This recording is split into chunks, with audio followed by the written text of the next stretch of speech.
سلامونه ملګرو. دا هم د تیرې ویډیو دوهمه برخه ده. هغه لږ شېبه استراحت کوي. ناڅاپه داسې احساس کوي لکه څوک چې د سرو زرو ډبره غلا کوي. کله چې دی راووتی خو هېڅ یې ونه لیدل. بیا فکر کوي چې ولې د سرو زرو د ډبرې څخه یوه ټوټه پرې نه کړم. یوه ډبره را اخلي او د سرو زرو ډبره ماتوي. بالاخره بریالی کېږي او یوه لویه ټوټه راوباسي. هماغه وخت ریک زنګ وهي. سام ورته وایي ای وروره ته چېرته یې؟ لمر سخت په تکلیف کړی یم. ریک وایي ملګری د انجن ستونزه پیدا شوې ده. لږ ناوخته به در ورسېږم. سام وایي ژر څه که نه نو زه به له تندې څخه مړ شم. ریک وایي لا به یو څو ورځې نور وخت ونیسي او بالاخره ټلیفون بندېږي. د شپې سام د اور مخې ته ناست وي او له هر لوري څخه د سپي غپا وي. سام ویرېږي چې هسې نه پر ده برید وکړي. هغه یو سوځېدلی لرګی په لاس کې نیسي چې سپي ترې وویرېږي. ټوله شپه بیداره پاتې کېږي ان تر سهاره پورې نه ویده کېږي. هغه غواړي چې د ورځې ویده سي خو د لمر تودوخې یې پوستکی زخم کړی دی. هغه له درده ویده کېدی هم نشي. اوبو څښلو ته ځي خو اوبه هم ډېرې لږ پاته وي. ناڅاپه یو مار د ده پر لور راځي. دی کوښښ کوي چې هغه ووژني او ویې خوري ځکه د ده خوراک هم لږ شوی دی او خلاص شوی دی. د مار د وژلو پر مهال د اوبو بوتل چپه کېږي او اوبه یوازې لږ پاته کېږي. بیا د الوتکې ځای ته ځي په دې هیله چې یو څه خواړه به پیدا کړم. هلته یې ویني چې یو څوک له لیرې څخه را روان دی. سام سمدستي د الوتکې دننه پټېږي. هغه کس الوتکې ته رانږدې کېږي او وایي راووځه زه له تا سره خبرې کول غواړم. کله چې رانږدې کېږي معلومه شوه چې هغه یو نجلۍ ده. نجلۍ پوښتنه کوي ته دلته څه کوې؟ سام هېڅ نه وایي. نجلۍ وایي ته حتما یو څه پټوې. زه تر هغو پورې له دې ځای څخه نه ځم چې ستا راز مې نه وي پیدا کړی. په همدې وخت کې د هغه سترګې پر سرو زرو لګېږي. هغې وویل ښه همدا خبره ده. ته غواړې ټوله خزانه یوازې ځان ته یوسې؟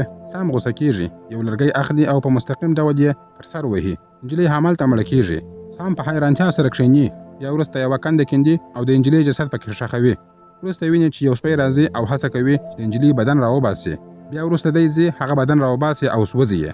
بله ورځ د ټلیفون په زنګ سره سترګې خلاصېږي. سام په ژړا وایي وروره زه مړ کېږم که ژر رانسې. ریک وایي زه در روان یم خو دا د کیندلو ماشین په تیزۍ سره تګ نشي کولی. وروسته سام ویني چې یو موټر د لارې پر سر روان دی. فکر کوي چې راسه یو د سرو زرو ټوټه واخله او له دې ځای څخه ولاړ شه. خو د سرو زرو تمه یې راګرځوي. د شپې لپاره لرګي ټولوي. ناڅاپه یو ډېر سخت شګین توپان راځي او خیمه له ځانه سره وړي. په همدې توپان کې دی هم له یوې ونې سره جنګېږي.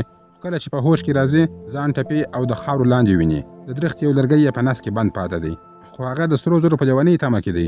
ټپي شوی هم دی خو بیا هم د سرو زرو د ټوټې په لټه کې دی. په ډېر تکلیف سره پورته کېږي. بیا هغه لرګی له خپل نس څخه راوباسي. وینه یې بهېږي. یو ټوټه کالي یې خپل پر نس باندې وتړل. د اوسپنې یوه ټوټه په اور سره ګرموي او پر خپل زخم یې ږدي. د ډېر درد څخه بېهوشه کېږي. وروسته بېرته په هوش کې راځي. هغه هماغه نجلۍ هر ځای ویني چې ده وژلې وه. اوس یې دماغ ګډوډ شوی دی. نه پوهېږي چې دا حقیقت دی او که یو خیال دی. هماغه وخت ټلیفون زنګ وهي. ریک پوښتنه کوي سام څه روان دي؟ ته چېرته یې؟ سام وایي وروره دا نجلۍ هر ځای زه ګورم.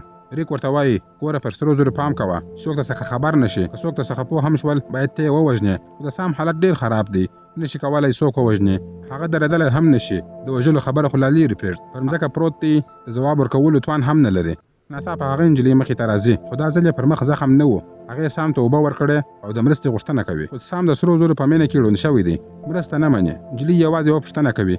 یوازې راته ووایه چې زما غبرګولۍ خور همدلته تېره شوې وه که نه؟ خو سام اوس پرې پوهېږي چې دا یو خیال نه دی بلکې دا حقیقت دی. دا د هغې نجلۍ خور ده چې ما وژلې وه. سام وایي ما دلته هېڅ نجلۍ نه ده لیدلې. یوازې له دې ځای څخه لاړه شه. نجلۍ له دې ځای څخه ځي. لږ وخت وروسته ځناور سپي پر هغه ځای راټولېږي. سام ژر ریک ته زنګ وهي. په ویره سره وایي ریک ته چېرته یې؟ ژر راسه. هغه ژاړي او ریک ته زارۍ کوي. هیله کوم ژر راشه که نه نو زه به مړ شم. ریک وایي صبر وکړه زه اوس در رسېږم. ناڅاپه سپي پر هغه حمله کوي. ټول سپي پر سام خولې لګوي. دلته موږ وینو چې ریک له لرې څخه د دوربین له لارې ټول حال ګوري. په اصل کې ریک څو ورځې وړاندې د ماشین سره رسېدلی و خو یوازې د دې انتظار یې کاوه چې سام مړ شي تر څو ټول سره زر هغه یوازې لاسته راوړي. ریک غلی ولاړ وي او ګوري چې ځناور سپیان سام کشوي او له هغه ځای څخه یې وړي. سام بیا هم د سرو زرو طرف ته کتل. وروسته سپیانو سام وخوړی.